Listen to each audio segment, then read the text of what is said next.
നമുക്കിനി റഹീസിലേക്കൊന്ന് പോകാം. ഖത്തറിൽ വീണ്ടും ആക്രമണമുണ്ടായി എന്നൊരു വാർത്ത ഇന്ന് പുറത്തു വന്നിരുന്നു. അതുമായി ബന്ധപ്പെട്ട വിവരങ്ങൾ എന്താണെന്ന് റഹീസിനോട് ചോദിക്കാം. റഹീസ്, ഈ ഖത്തറിൽ വീണ്ടും ആക്രമണം എന്ന് പറയുന്നു. ഖത്തർ ഇന്നലെ വിദേശകാര്യ വക്താവ് ചില കാര്യങ്ങൾ സൂചിപ്പിച്ചിരുന്നു.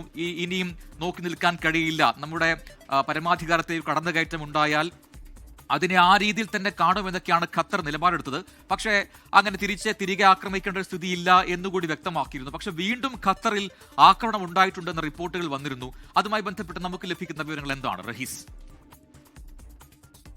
പ്രജിൻ, ഈ ഗൾഫ് മേഖലയിൽ ഒന്നാകെ ആക്രമണം നടക്കുന്നു എന്ന് സൂചിപ്പിക്കുന്ന തരത്തിലുള്ള വിവരങ്ങളാണ് പുറത്തു വരുന്നത്. കാരണം ഒരു സമയത്തിനപ്പുറം, അതായത് ഒരു ഘട്ടത്തിൽ അത് ഏതാണ്ട് പൂർണ്ണമായും നിർത്തിവെച്ചു, ഇറാൻ ആക്രമണം നടക്കുന്നില്ല എന്ന രീതിയായിരുന്നു. പക്ഷെ ഇപ്പോൾ ഖത്തറിൽ മാത്രമല്ല, അബുദാബിയിൽ നിന്നുകൂടി സമാനമായിട്ടുള്ള വിവരങ്ങൾ പുറത്തു വരുന്നുണ്ട്.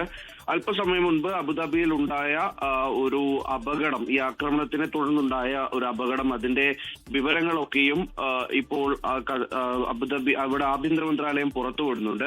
അതായത് 6 പേർക്ക് പരിക്കേറ്റിട്ടുണ്ട് എന്നുള്ള വിവരമാണ് നിലവിൽ പുറത്തു വരുന്നത്. അതായത് ഐക്കാട് 2 ഏരിയയിൽ 2 ലൊക്കേഷനുകളിലായിട്ടാണ് ഇത്തരത്തിൽ ആക്രമണം ഉണ്ടായത്.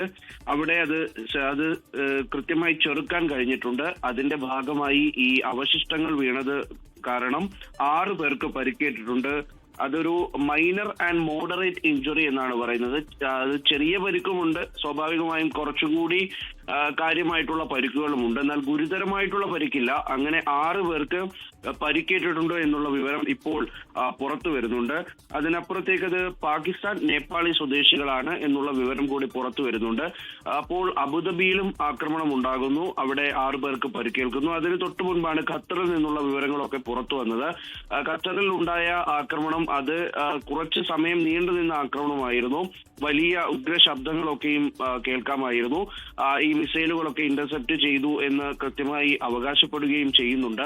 രാവിലെ തന്നെ ഖത്തർ ആക്രമണം പ്രതീക്ഷിച്ചതാണ്. അതിന്റെ അടിസ്ഥാനത്തിലാണ് US എംബസിയുടെ അടുത്ത് താമസിച്ചിരുന്ന ആളുകളെയൊക്കെയും മാറ്റി പാർപ്പിക്കാനൊക്കെ തീരുമാനിച്ചിരുന്നത്. അങ്ങനെ മുൻകരുതൽ നടപടികളൊക്കെ എടുത്ത് അതിന്റെ ഭാഗമായി നിൽക്കുന്ന സമയത്താണ് ഈ ആക്രമണം ഉണ്ടാകുന്നത്. ഇതിൽ ഏറ്റവും പ്രധാനമായി വരുന്നത്, ആദ്യം സൂചിപ്പിച്ചതുപോലെ, ഒരു ഘട്ടത്തിൽ ഈ ആക്രമണമൊക്കെ നിന്നതാണ്. ഏതാണ്ട് ഇന്നലത്തെ ദിവസം പൂർണ്ണമായിട്ടും ആക്രമണം ഉണ്ടായിട്ടില്ല എന്നുള്ള, അതായത് ആക്രമണം ഉണ്ടായി, പക്ഷെ അതൊരു കഴിഞ്ഞ ദിവസങ്ങൾ ഉണ്ടായ അതേ തോതിൽ ഉണ്ടായില്ല, തീവ്രമായി ഉണ്ടായില്ല, പല കേന്ദ്രങ്ങളെയും കേന്ദ്രീകരിച്ചുണ്ടായില്ല.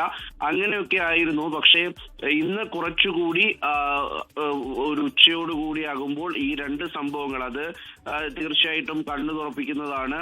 വലിയ തോതിൽ ഒരു ആശങ്ക വീണ്ടും ഉയർത്തുന്ന കാര്യമാണ്. പ്രത്യേകിച്ച് ഈ ഖത്തറിലുണ്ടായ ഈ ആക്രമണം, അതിന്റെ ദൃശ്യങ്ങളൊക്കെയും ഒരു വലിയ സമൂഹം നേരിട്ട് കാണുന്ന രീതിയിൽ, പൊതുമധ്യത്തിൽ നട്ടുച്ചയ്ക്ക് അവർക്ക് ആ കാഴ്ച കാണാൻ പറ്റുന്ന രീതിയിലായിരുന്നു ഈ ആക്രമണം ഉണ്ടായത്. അപ്പോൾ അത് വളരെ ആശങ്ക ഉണ്ടാക്കിയിട്ടുള്ള ഒന്നാണ്. കാരണം നിരത്തി ഈ നിരന്തരമായി ഈ സ്ഫോടനത്തിന്റെ ശബ്ദങ്ങൾ ഇങ്ങനെ കേൾക്കുമ്പോൾ അത് ഈ ഖത്തറിനെ സംബന്ധിച്ചിടത്തോളം വലിയ ആശങ്ക ഉണ്ടാക്കുന്നത് തന്നെയാണ്. അബുദാബിയിൽ നിന്ന് പുറത്തു വന്ന വിവരവും അതുപോലെ തന്നെയാണ്. കാരണം 6 പേർക്ക് ഒരുമിച്ച് പരിക്കേൽക്കുക എന്നുള്ളത് ഒരു ഇൻഡസ്ട്രിയൽ ഏരിയ ഒന്നുമല്ല, അവിടെ കുറച്ച് ആളുകൾ താമസിക്കുന്ന സ്ഥലങ്ങൾ തന്നെയാണ്. അപ്പോൾ അങ്ങനെയുള്ളൊരു സ്ഥലത്ത് ഈ ആക്രമണം നേരിട്ട് അങ്ങോട്ടേക്കല്ല, മറിച്ച് ഈ അവശിഷ്ടങ്ങൾ വീണ് അപകടം ഉണ്ടാകുമ്പോൾ അതൊരു വലിയ ആശങ്ക ഉണ്ടാക്കുന്നുണ്ട്. കാരണം ഇത്രയും പേർക്ക് ഒരേ സമയം അപകടം പറ്റുന്ന തരത്തിൽ ഒരു ആക്രമണം അത് ഈ അടുത്തൊന്നും UAE ഇപ്പോൾ ഉണ്ടായിട്ടില്ല. അപ്പോൾ അതിന്റെ ഒരു ആശങ്ക എന്തായാലും ഉണ്ട്. പക്ഷെ അത് ഫലപ്രദമായി ചെറുക്കാൻ കഴിയുന്നു എന്നുള്ള വിവരമാണ് ഇപ്പോൾ ആഭ്യന്തര മന്ത്രാലയം പുറത്തുവിടുന്നത്. എന്തായാലും കാര്യങ്ങൾ കുറച്ചുകൂടി ഇന്നലത്തേതിൽ നിന്ന് വിഭിന്നമായി ഇന്ന് കുറച്ചുകൂടി ആക്രമണം ഉണ്ടാകുന്നുണ്ട്. അത് ഏതൊക്കെ നിലയിൽ മറ്റ് രാജ്യങ്ങളിൽ കൂടി ആക്രമണം ഉണ്ടായിട്ടുണ്ടോ എന്നുള്ളത് ഇനി ഔദ്യോഗിക സ്ഥിരീകരണം വരാനുണ്ട്. പ്രജിൻ, മുഹമ്മദ് റഹീസാണ് ദുബായിൽ വിശദാംശങ്ങൾ നൽകിയത്. ലോകത്തെവിടെയായാലും ഏത് സമയത്തും 24 വാർത്തകളും ഓഗ്മെന്റഡ് റിയാലിറ്റി പാക്കേജുകളും എക്സ്പ്ലെയിനറുകളും വിശദമായി കാണാൻ ഞങ്ങളുടെ YouTube ചാനൽ നിങ്ങൾക്ക് സബ്സ്ക്രൈബ് ചെയ്യാം.